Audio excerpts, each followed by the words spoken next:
King Charles III may wear a crown, but when it comes to food, he's delightfully down to earth. Imagine a king who favors shepherd's pie over foie gras and cheesy toasties over caviar. Crazy, right? Today, we delve into the 12 unusual food habits of King Charles. Number 12. He has a pretty weird breakfast routine. Imagine waking up as the King of England. You might picture a lavish English breakfast spread.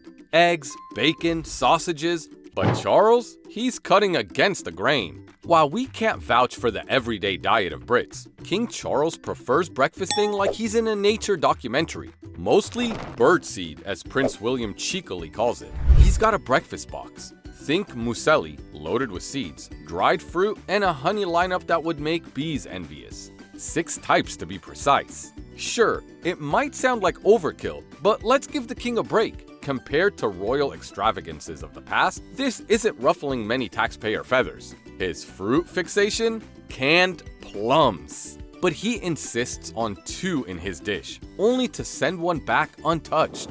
Why not serve him just one, you ask? Well, Chef Darren McGrady learned it the hard way.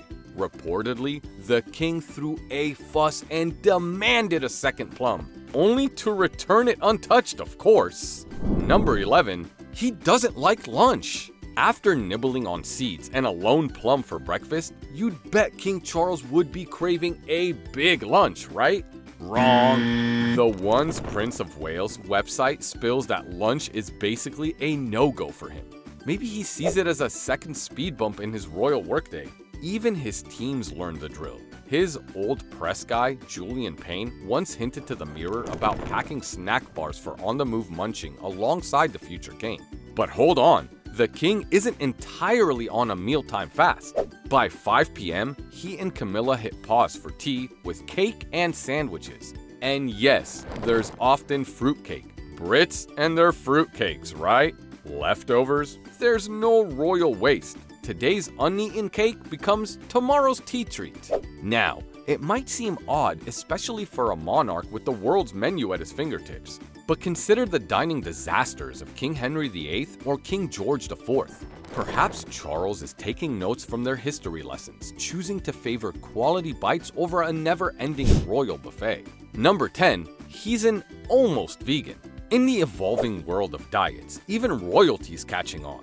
A decade back, you'd probably double-take hearing about King Charles III's dietary choices. Nowadays, not so much. King Charles hasn't exactly been trailblazing the plant-based movement, but he's dabbled, mixing meat or fish 2 days a week and doing a full vegan gig on another. He hasn't given up meat entirely, but he's definitely downsized. That's right, the king's gone climatarian. For those scratching their heads, it's all about a sustainable diet that favors the planet. Goodbye out-of-season avocados flown halfway around the world. Per the Express, Charles believes his royal chow choices are cutting his carbon footprints. It's not about going full-blown vegan or bust. It's a nudge saying, hey, maybe consider some local grass-fed alternatives. And while we'd all love to splurge on organic everything, let's be real, not everyone's got the king's deep pockets for those gourmet grocery trips. Number 9. He won't eat pasta, shellfish, or potatoes in public. Being royal isn't just about wearing crowns and attending galas. It's a full-time job of looking flawless. And no, we aren't just spilling the tea on King Charles III and Queen Camilla's love saga. That ship's sailed. See, there are certain foods the British royalty are advised to avoid in public, lest they be caught in an ungraceful munch. Top 3 on the list? Potatoes, pasta, and shellfish. And it kinda makes sense. Imagine King wrestling a lobster claw in public. Not exactly regal. As for pasta, one misstep with spaghetti marinara and we've got a royal mess. But potatoes? That one's a mystery. Maybe they're just too pedestrian for a king's palate. Or perhaps there's a clandestine potato story we're all missing out on. Number 8. The king likes his crackers warm. Apparently, King Charles has an odd biscuit habit. King Charles reportedly prefers his biscuits, likely the cracker kind, heated. This may sound ordinary to an American, but across the pond, it's been deemed bizarre. The Independent mentions a palace source who says there's always a warming pan ready for His Majesty's snack. Number 7, the king loves his tea. Ah, the British love affair with tea. And King Charles III is no different. He's got his specifics down all right. Darjeeling with a splash of milk and honey? Check. Green tea precisely steeped for 3 minutes? You bet. And black tea a 5-minute wait? No more, no less. Also, don't even think about serving it lukewarm. The king likes it hot. But when it comes to coffee, things get interesting. There's buzz from a somewhat controversial book suggesting that at one point, our tea-loving Charles believed coffee could be a homeopathic treatment for cancer, and not in the usual sip and enjoy manner, but as a cleansing enema.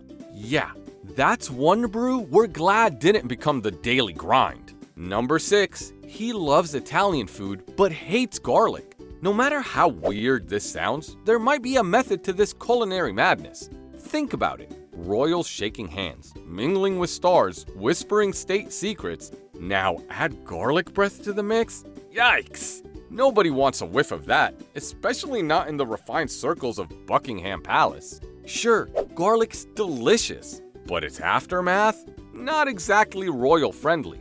And while the vampire theory is tempting, let's just say he probably just wants to keep things fresh during those regal close-ups. Number 5, he's not a fan of chocolate. Chocolate, it's the Achilles heel for the most of us. That melt-in-your-mouth sweetness that can brighten even the gloomiest day. But King Charles doesn't seem to have a sweet tooth, at least when it comes to this global favorite. While most of us can't resist its allure, the monarch's preference leans elsewhere, leaving many to wonder if the dessert gene skipped a generation. Especially since Queen Elizabeth II, his very own mother, was known to have quite the affinity for a good cocoa treat. Now, here's where it gets funnier.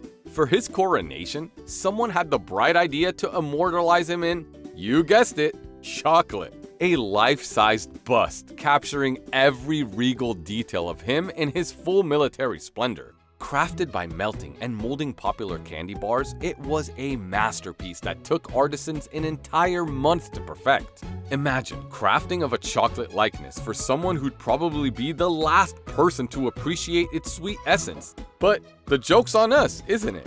Number 4, the king fuels his vintage car with alcohol and cheese. Turning a luxury car like the Aston Martin DB6 Volant into a wine and cheese-powered ride might sound far-fetched to many, but King Charles seems to have successfully fused sophistication with sustainability. Cheese whey, often a waste product in the cheese-making process, and the English white wine's ethanol content are both repurposed to form a unique and regal biofuel. Ethanol, an alcohol-based fuel, is not only renewable, but also burns cleaner than gasoline, emitting fewer greenhouse gases and air pollutants. One might wonder, wouldn't the process be even more eco-friendly if the ethanol was sourced from organic wine and cheese production? It's likely King Charles considered this given his long-standing advocacy for organic farming. The delicate balance would involve ensuring the ethanol produced was both eco-friendly and of high enough quality to run a high-performance car. And while some purists may argue that such modifications could compromise the integrity and performance of the iconic Aston Martin, King Charles's move might also be seen as pioneering. It paves the way for luxury automobile brands to consider sustainable alternatives without sacrificing the power and performance they're renowned for. Number 3, the king is a mushroom forager. King Charles has been hunting for fungi for years. It aligns perfectly with his green diet and his love for the outdoors. But it was during one such foraging trip that he got the heart-wrenching news about Queen Elizabeth II's critical health. Number 2, he likes his martinis heavy on the vermouth.